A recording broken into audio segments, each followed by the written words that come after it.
I'm Dr. Corinna Klupiec, veterinarian and former lecturer in veterinary anatomy and histology at the University of Sydney, Australia.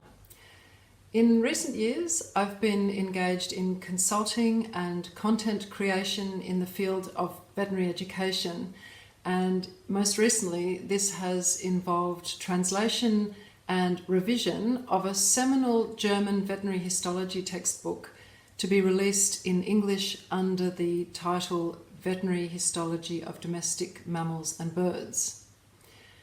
The original book has been the flagship of German veterinary histology texts for over 2 decades, having undergone several revisions during that time. In its current form, it covers the histology of all the major domestic mammalian species and also of birds.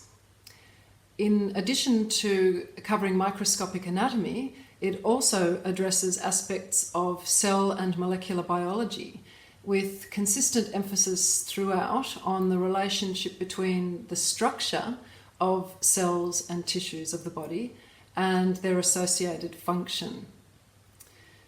The entry of this book into the English veterinary literature is likely to generate quite a bit of interest among the target audience, which consists primarily of veterinary students and veterinary instructors, but also of veterinary graduates and practicing veterinarians.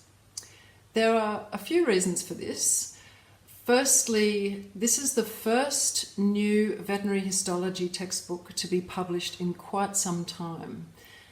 Students and teachers are always on the lookout for something new to serve their needs, and so the arrival of a completely new resource is going to be associated with quite a bit of anticipation.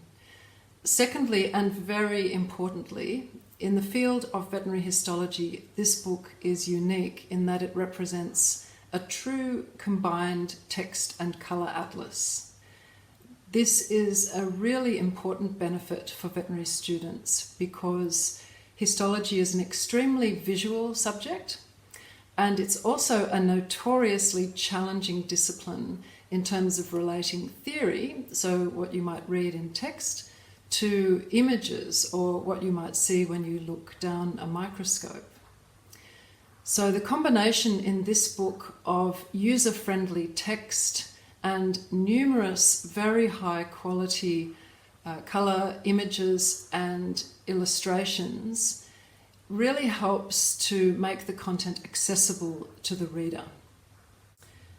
These features of the book have additional benefits when you take into account the current trend in veterinary education towards consolidation of veterinary curriculum, where face-to-face teaching of fundamental disciplines such as histology is decreasing, and students are expected to rely increasingly on independent learning and self-study.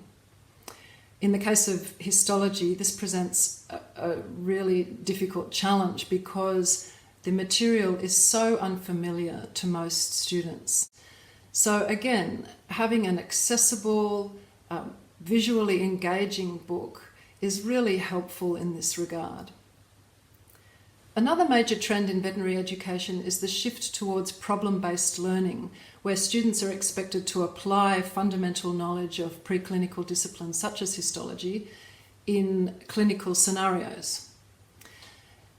Since histology is so intimately integrated with a host of other disciplines, it's really important for students to get their heads around histological fundamentals in order to bring this information to these clinical scenarios.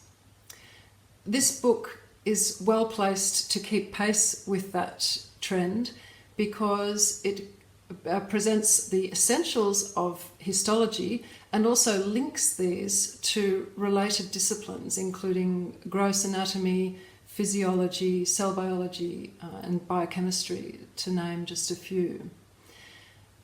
This edition also includes recent updates and new perspectives on aspects of both structure and function, so it's current and up to date. So essentially, this book has the interesting distinction of being a mature and established resource that is also contemporary in terms of both style and content. And when you combine this with its exceptional aesthetics, it really has the potential to become the go-to histology textbook within the library of veterinary students and graduates.